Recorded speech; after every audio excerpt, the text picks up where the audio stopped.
be something that could be very valuably taught, I think, in business schools and applying innovation economics and Michael Porter competitive advantage type of principles to these particular scenarios of a pharmaceutical company or medical device type of company or a software company or telephony or whatever else. I think would be a very valuable thing to bring more into the business school curriculum and say second year types of courses. Here's one more question on exits. Is an IPO worth it these days, given the slashed prices and the dilution? Everybody's laughing. Who'd like to tackle that one?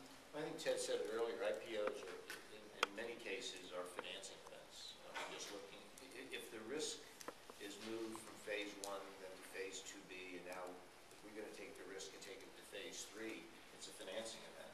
Some of the IPOs you mentioned, 60–70% of it are done by the VCs. So, is it worth it? It's worth it in terms of maybe staging one to raise the money to get it to the next value inflection point, but it also gets everything organized so if there's going to be a trade sale or someone wants to come in and buy it in M&A, it's there, but there's also risk on the pricing side of it. I agree, and I do very much think that it's a dual path of some of what we were talking about earlier. Do you create a company just to be sold? Why limit yourself? I mean, right now in this hyper-competitive world where we're all competing for ideas, money, whatever, why limit yourself in any way? So the IPOs we've done last year had very strategic reasons to bring that money in at a depressed value in order to take advantage of either mostly to start phase 3 studies, but specifically to take it, to take advantage of competitive situations where they needed the money then, the VCs couldn't fund it all. And again, I do go to this longer term value creation. I don't think of an IPO as an exit at all. And in fact, if I met a CEO who came in and said, all right, I can't wait to take my company public and, retire to, Bermuda, Bahamas, Tahiti, you take your pick. That is not an IPO I would have anything to do with. So I don't believe that an IPO is at all an exit. I think an IPO is a really important track to have. Now, given that we've not had any really good IPOs, in general, it's been a tough market to get companies out. That's why I think in some cases the pharmaceutical companies believe that if they're going to acquire you, they've very much got, they are the only choice in town. So I think having a reasonably robust IPO market is pretty important. But it depends how you approach it. And with the gastrointestinal company I was describing, we're going through this thinking, actually just starting about this right now, as to whether we should consider something like that. And it's trying to weigh up the various pros and cons of it. I think if you go into an IPO and you've got $5 million, $10 million left on the balance sheet, it's your last throw, the company's running out of money, and it's the only place it's got to go. You are really at the mercy of the IPO buyers. And so you should expect to have a pretty difficult ride. If you can get it done, it's going to get priced down fairly seriously. On the other hand, I think if you go to the public buyers with, it's got to be a good story, of course. It's clearly, unmet need, all the things we've spoken about in the last hour and a half. But if you're going in there and it looks like you have other choices, you're potentially well-funded, maybe you've got a balance sheet well shored up with a deal, so that the IPO is one option for you, but it's not your only option. Then I think IPO starts to become a realistic alternative for you, which you can get some competitive tension into the whole process. But as I say, it is important to have options in this and to make sure you don't regard the IPO as the last ditch, the only parachute left in the plane. Okay, go ahead. I think Art may have gone part of the way down this just now, but the last week or two I saw an article which suggested that perhaps a partnership could be a third form of exit. I guess, where at the end of the day, when the product gets in the market, you take the royalty stream and monetize it and get your lump sum then. Would the panel like to comment on that as a strategy, particularly for a virtual company like Stuart's?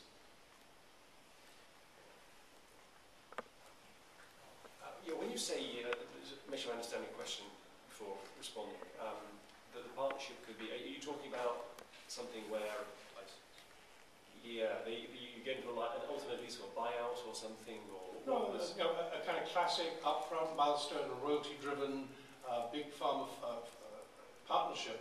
But if the company's got like 1 or 2 shots on goal, then the lead project goes that way, and that stream of payments becomes the payback to the investors. Well, it could be if you're taking those payments out of the company, but if you need those payments to fund, for example, clinical trial, maybe you do a deal in Europe, you get a series of payments, but perhaps you're going to take those payments and use it to fund trials in the US, then it doesn't become an exit. It depends. If you take that money out, what's left? Somebody's got to fund the company, so it really comes down, I think, to you know, what that partnership looks like.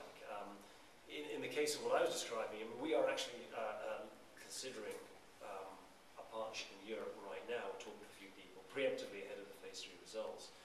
But we would use that capital, if we were to do that, to continue to further development in the US. It wouldn't be dividended out to shareholders at that point, but hopefully would continue to build the North American side of things, at which point that would then hopefully build an even bigger pie that could be used for the exit. So no, that wouldn't be an exit. If it were taken out of the company, it would leave the company in a position where we couldn't move forward, which may be okay, we just sell it, but we couldn't move forward. So I think it really depends on how much comes in, how much can you take out versus, you know, how much do you want to leave in. Yeah, and if you're describing a license where no work is going to be done further except with the partner, then that would be a deemed, depending on the company charter, it would be a deemed liquidation. And therefore, you do have this annuity stream, and you've got your money up front and all those components. And in fact, you know, the VCs, you know, one of the things we created for ourselves on the negative side with pharma through this M&A process was that we had this single asset that we loved and they wanted, but we also had all this other stuff in the company we wanted to add value to that they didn't provide any value around. So sometimes the transaction was really built around a value around that core asset, but we'll give you something here later on. So it was a deemed liquidation. The future payments would go into a trust and get distributed to the investors. Then you've got the issue of what do you value that at? And did you get enough up front to make it a worthwhile return on the investment that you made? Because someone said it earlier, it really is around the multiple on that. And the pharma companies were getting smart. They said, okay, look, you have $20 million in. We'll give you $40 million on up front. You got 2 times your money back, and then the rest of it will be at the back end. And you know, ultimately that doesn't work in the venture model because the returns just aren't meeting the level that the LP here investors want. But we are definitely seeing those earn-out models much more in partnerships or even in takeouts with Plexicon, with Collison. And interestingly too, and I didn't think of this as an exit strategy per se, but it's an interesting question that you raised, because we are also now seeing funds and vehicles to monetize royalties or even monetize milestones. For example, Vertex, a couple of years back, sold some approval milestones for telaprevir, their HCV drug. So there are vehicles too where those future funds can be monetized. There's some creative efforts at maybe replacing venture capital investment with consortia of medical device companies or pharmaceutical companies that might invest in a pool of technologies that could be their own companies, independent companies that are coming together to try to leverage assets, leverage resources, and provide, at the end of the day, ultimately a license of technology that would sort of cap and end the development program relatively early versus what a venture capital fund might be investing in and willing to support. But I haven't seen whether those have been successful yet or not.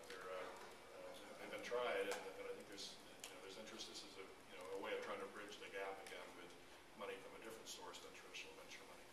But on a pure license basis, I would guess your type of investors wouldn't be opposed to this, to have a deemed liquidation that was an annuity stream, right? Yeah, from a financial perspective, that probably would be fine. I think they may have more limited horizons than a venture group might want to see. It's hard, I think, for a venture firm to let go of a company that has potential for being of interest to industry too early. But at the same time, for my type of investor